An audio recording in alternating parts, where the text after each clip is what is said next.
Tersebut Yang Berhormat Kelang.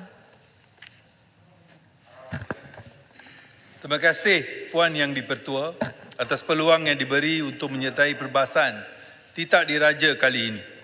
Salam sejahtera dan salam Malaysia Madani kepada ahli-ahli yang berhormat. Saya mewakili penduduk Kelang merafak sembah tahniah kepada Tuanku Sultan Ibrahim Ibni Almarhum Sultan Iskandar atas pemasyhuran baginda Tuanku sebagai Yang di-Pertuan Agong ke-17. Kami rakyat Malaysia, amnya dari Kelang, berjanji untuk selalu menyambut baik segala titah Tuanku demi kepentingan negara dan kerajaan. Saya yakin bahawa negara akan diterajuhi ke arah pembangunan dan kesejahteraan di bawah naungan Tuanku.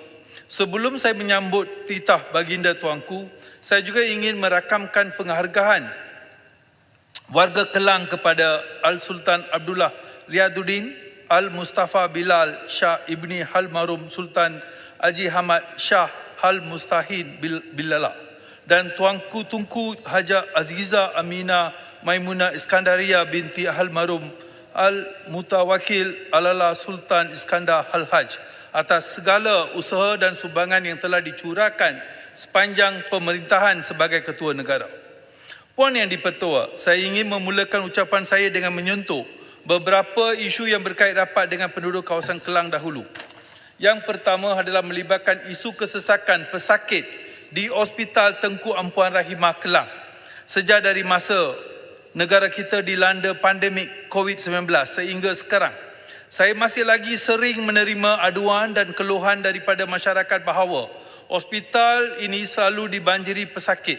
Hal ini kerana kepadatan penduduk yang sangat tinggi di kawasan Kelang. Pada masa yang sama, saya juga ingin mengingatkan kepada ahli-ahli yang berhormat bahawa Hospital Kelang ini menyediakan perkhidmatan perubatan kepada bukan saja penduduk Kelang, tapi dari kawasan-kawasan yang lain juga seperti kawasan Parlimen Kota Raja, yang mana kawasan Parlimen Kota Raja memang tiada hospital. Sebahagian besar daripada kawasan Parlimen kawasan Kuala Langat, sebahagian besar kawasan daripada Shah Alam dan juga kawasan Kapar. Alih-alih kawasan Kapar yang mana juga masih lagi hospital yang masih lagi sedang dibina. Saya difahamkan bahawa sebelum ini terdapat pelbagai penaitarafan yang dilakukan di hospital ini. Walau bagaimanapun, saya ingin menekankan di sini bahawa ia masih belum cukup untuk menampung keperluan kepadatan penduduk di kawasan Kelang yang makin hari makin meningkat. Maka saya harap pihak kementerian akan terus berusaha untuk meningkatkan kapasiti Hospital Kelang ini bukan saja dari segi bangunan tetapi kelengkapan-kelengkapan yang baru dan keperluan kaki tangan juga. Sehubungan dengan itu, sebagai isu kedua saya ingin menyentuh mengenai isu doktor pelatih iaitu pegawai-pegawai Ausman di fasiliti-fasiliti kesihatan awam. Kita sering dengar tentang kes berkaitan pegawai-pegawai Ausman atau doktor pelatih yang telah gagal menamatkan latihan industri dalam masa 2 tahun atau telah berhenti daripada perkhidmatan atas pelbagai faktor. Anak-anak muda ini memang memasuki bidang perubatan dengan beban kewangan yang sangat besar atas bahu-bahu mereka. Lagi-lagi setelah membuat permohonan untuk menjadi pegawai Ausman, mereka terpaksa menunggu untuk jangka masa yang sangat panjang untuk menerima penjawatan. Hal ini menyebabkan ramai daripada anak muda ini terpaksa mengambil pekerjaan yang lain untuk menyara diri dan ada juga yang terpaksa meninggalkan dalam bidang perubatan. Bukan sahaja itu, jika mereka berjaya menerima penjawatan sebagai pegawai Ausman, ramai daripada doktor-doktor pelatih ini terpaksa melalui tekanan mental yang agak teruk semasa menjalankan latihannya. Misalnya seperti apa yang kita dengar dan semasa pandemik COVID-19. Kes pembulian antara pegawai perubatan kerana banyak Little Napoleon yang terdapat di antara mereka dan berlakunya pembahagian tugas yang tidak seimbang di antara mereka. Maka saya ingin mengambil kesempatan ini untuk menyeru kepada Kementerian Kesihatan untuk mengeluarkan statistik berkaitan pegawai-pegawai Ausman yang tidak berjaya menamatkan latihan dan kes pembulian di antara pegawai-pegawai perubatan yang terkini serta bertindak secara kerap untuk menangani masalah ini. Dalam pada itu, kesemua rayuan daripada bekas doktor pelatih yang gagal menghabiskan tempur Ausman juga diberi peluang untuk mereka dapat menjadi pegawai perubatan. Puan Yang di-Pertua, perkara yang ketiga adalah berkaitan dengan isu lambakan pendatang asing tanpa izin di kawasan Kelang. Saya telah pun bangkitkan isu parti ini di Dewan Yang Mulia ini pada minggu lepas dan merakamkan penghargaan saya kepada Yang Berhormat Menteri Dalam Negeri atas jawapan yang terperinci pada masa itu. Beliau telah menyatakan bahawa sejak tahun 2022 hingga sekarang terdapat 20,880 operasi penguatkuasaan dan Jabatan Immigration telah menangkap 58,505 orang parti serta 871 majikan yang berkaitan. Juga kita dimaklumkan bahawa di Kelang saja mereka telah mengadakan serbuan sebanyak 36 kali sejak permulaan tahun ini. Maka statistik ini menunjukkan bahawa tiap-tiap kali serbuan diadakan, bilangan orang yang ditangkap adalah 2 hingga 3 sahaja. Realitinya, kalau ahli-ahli yang berhormat turun ke Kelang dan tengok, kita akan tahu bahawa bilangan tangkapan ini tidak cukup efisien. Sebenarnya di kawasan-kawasan tumpuan di Kelang seperti Pulau Indah, Pasar Borong Kelang, Pasar Buruh, Pasar Besar Kelang, Pasar Meru, Pandamaran, GM Kelang, Bandar Sultan Sulaiman, bilangan pendatang asing tanpa izin sangat tinggi. Sampai kita boleh rasa masyarakat tempatan terasa macam mereka ini minoriti. Ramai daripada mereka ini berniaga tanpa lesen dan bersaing dengan peniaga-peniaga tempatan. Saya ingin menggesa Kementerian Dalam Negeri untuk meningkatkan efisiensi penguatkuasaan ini. Tidak guna kalau kita buat banyak serbuan, tapi ia tidak efektif untuk mengenal pasti parti secara keseluruhan. Saya yakin kalau kita lebih ketat dan tepat, purata tangkapan ini akan bernaik secara mendadak. Saya juga mempersoalkan pihak kementerian daripada jumlah tangkapan yang dibuat sejak 2020 hingga sekarang. Berapakah jumlah kes yang diambil tindakan yang sewajarnya? Berapakah jumlah parti yang telah diantar balik? Adakah mereka ini masih disiasat?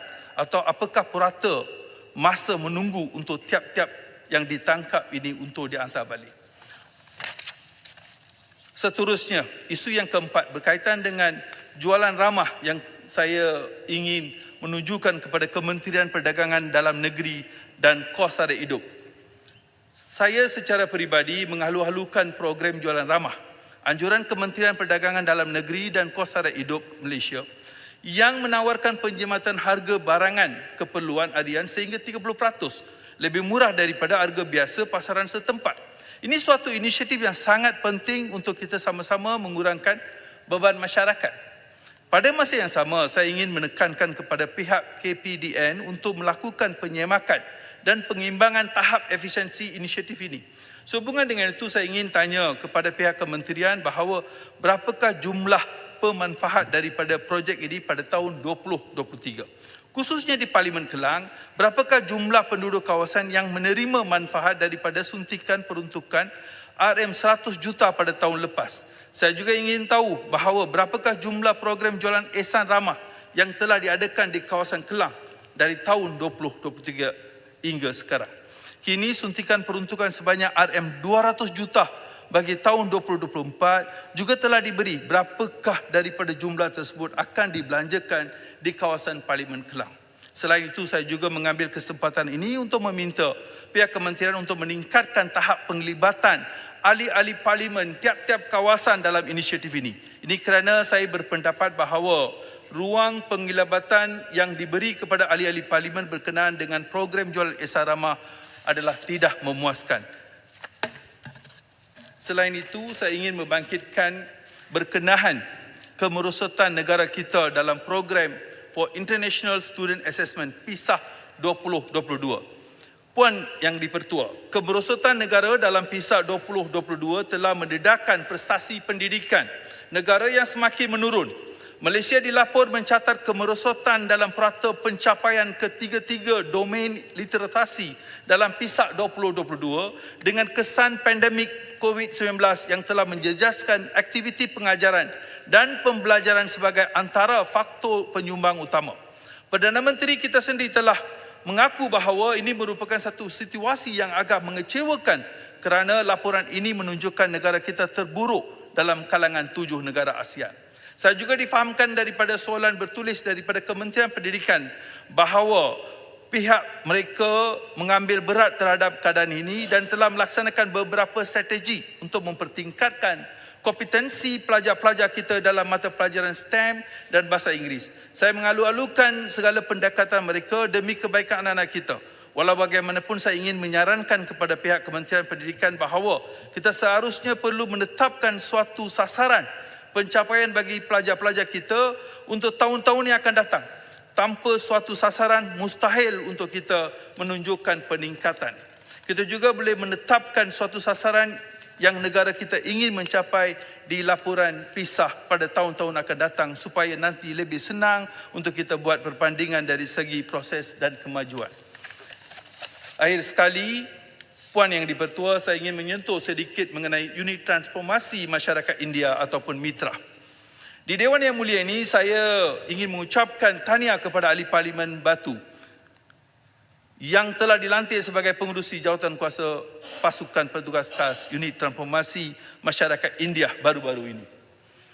Perdana Menteri kita sendiri pernah mengakui bahawa kaum India adalah kaum yang paling termiskin di negara ini, meluahkan niatnya untuk mengangkat taraf sosioekonomi mereka.